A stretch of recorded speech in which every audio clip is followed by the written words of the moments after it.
Hey guys, how are you? As promised, here is my first Blu-ray update video. I said when I did my video on my entire collection that I would do an update every couple of months. It's now been a couple of months since I made that video. So yeah, here is my first update video. First up, I've not seen it since cinemas, but we have Lego Batman. Really nice surprise, this one. The original Lego movie. Such a good movie. Still surprised it didn't get nominated for an Oscar for Best Animated Film, but that's a story for another day. Anyway, this one, I really liked the references to various iterations of Batmans we've had before. The story was surprisingly touching, and I like how they explored Batman's persona. So yeah, really recommend it if you've not seen that before. Second, I've got a film that I've already got on Blu-ray, but I heard they did a remaster, so I had to get it. The 20th anniversary of Jerry Maguire. I've already done a review for this on my channel. I'll put a link in the description below so you can check that out if you're interested. Spoiler free. This is my favorite Tom Cruise film, and Cameron Crowe, who wrote and directed this, his dialogue and everything he does, I've always found his dialogue just to be incredible, so natural.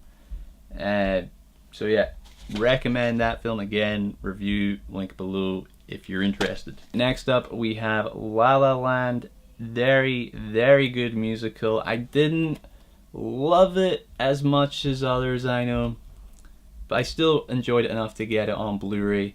Again, I've not watched it since getting it, but I saw it in cinemas. Thought it was really good, a nice original film, and thanks to this film we got The Greatest Showman, which if you've seen my review for that, you know I love that film, and that made me remember why I want to be a filmmaker. So yeah, I owe a lot to La La Land, I guess, indirectly. Logan. This might actually be my favorite superhero film of all time. At least best made one. I've had more fun with other films, but this one is incredible the way it was made. I wish it had come out round about this season, Oscar season, because this deserves to get nominated for Best Picture, Best Actor, Best Supporting Actor. This deserves a lot of nominations. It's incredible. I know loads of people who have not seen it because they're not a big fan of the X-Men movies, but I would make an exception for this one. You don't need to have seen the other ones to see this. It's basically a Western set in modern times with someone who has metal claws. But it's incredibly well shot, incredibly well directed, spectacular acting, and I really hope it gets what it deserves at the Oscars. Best Actor. Another one I got for Christmas, Central Intelligence.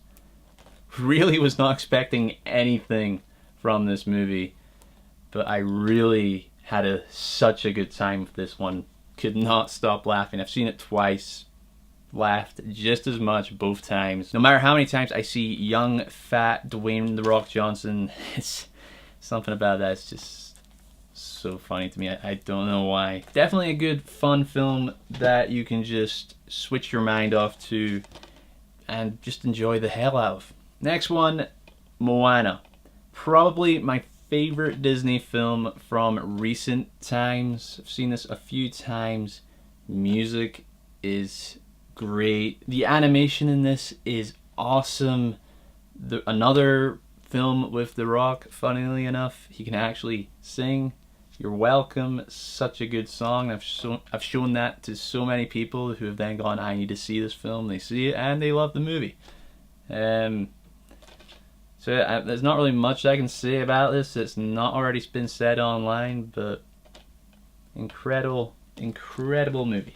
Star Trek Beyond in 3D. Don't have a 3D TV, don't have a 3D player, but one day I would like to get one, so I figured I would get this in 3D because I saw it in 3D, thought it looked really good. It was essentially the same price as the standard Blu-ray, so I figured why not. I've really enjoyed this new iteration of Star Trek. It deserves a lot more love than it gets, because if you look at the box office returns, they're only just making it for a new film, I think, each time, because it's not actually making that much money, surprisingly. I know I know I've been hearing Quentin Tarantino is going to do the next one. That's going to be interesting. I don't think I want an R-rated Star Trek, but I would see it. Don't think I want it though, but I still would see it. This next one I hadn't seen until I bought the Blu-ray. I've seen it now. It is Carnage. Not sure I'm gonna keep it. It was a bit of a mixed bag for me. It's quite a small film, so for those of you that don't know, it's basically two sets of parents. They're having a conversation about their kids because they got into a fight at school or after school. It's set in one of their apartments, and they just argue for most of the time. Surprisingly, it keeps you engaged, but I don't know, something about it just didn't work for me. I think it was mainly the ending, because it doesn't have an ending, it just ends.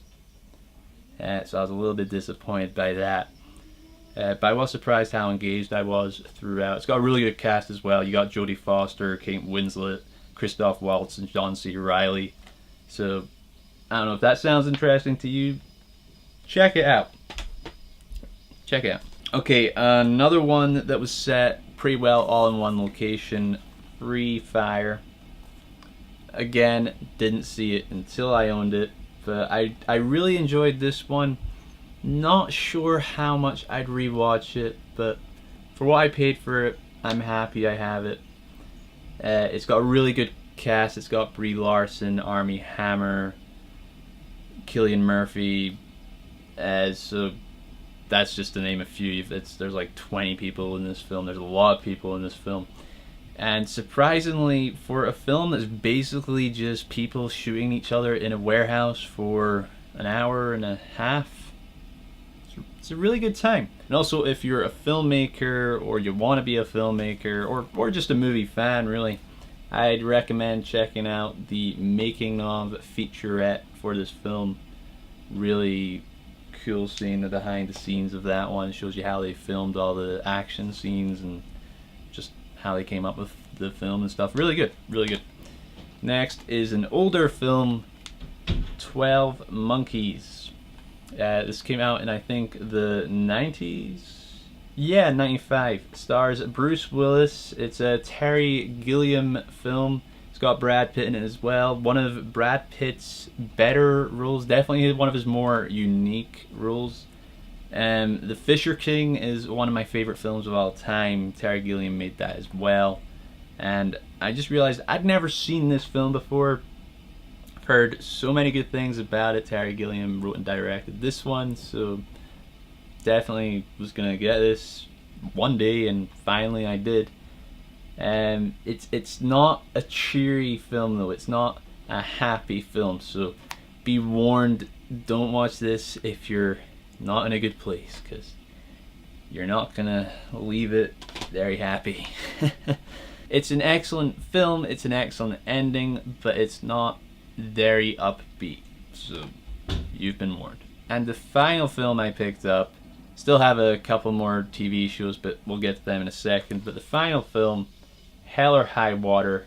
Saw this for the first time last night. I missed it when it was in cinemas because I was having too many health issues at the time. I couldn't go see it, but man, this was a really good film. Chris Pine and Jeff Bridges were fantastic. So was Ben Foster, but the other two I thought were next level stuff. So happy I finally managed to see it. One of Jeff Bridges' better performances in quite a few years, and he's one of my favorite actors, so one day I hope to see all his movies. It's beautifully shot and it deserved the Best Picture nomination it got. Really, really good film. And the final two Blu-rays, both TV box sets. First one is Arrow Season 4? Yeah, 4. I've owned Season 1 to 3 of Arrow, watched all that, really liked them. Wasn't a big fan of Season 3 as much, but really dug the other two seasons. Season 1 of The Flash, I own that, seen that. Thought it was okay. And I've not seen anything else CW, DC universe wise, wanting to get back into it, so I think next up is this one in order. Anyway, I'm trying to watch it in the order that they aired because there's so many crossovers. I don't really know how else to watch it. Quite overwhelming if you're as far behind as me and you watch TV shows as slow as I do. So I'll get there eventually, probably another 5 years, but I will get there. And finally, I got this as a Christmas present from my sister and brother-in-law. The entire complete series of Adam West's Batman. Such a funny and fun show. It's inspired generations of filmmakers. I've heard various ones say how much it inspired them. I'd only ever seen clips online. I'd seen the original movie, so been wanting this one for ages. So thank you two if you're watching. So yeah, glad I finally own this, and I can't wait to get more into it. Right, so that does it for our first Blu-ray update, guys. Hope you enjoyed it. The next one will probably be about March, sometime middle March. Got lots I'm planning to pick up between now and then. Quite older films, so hopefully I'll be able to find them cheap somewhere. Fingers crossed. In the meantime, if you've not seen my complete Blu-ray collection, link below. I talk about my movies for a long time in that one. I can't remember how long, but a long time. And if you enjoyed this video, make sure you hit that like button, subscribe to my channel so you can see the next videos that I put online, and make sure you leave a comment down below. Let me know what you thought about these pickups, if you've seen them before, what were your thoughts on them, if there's any here you hadn't heard of or you'd forgotten about and you're gonna go pick up, let me know. And yeah, until next time, see ya.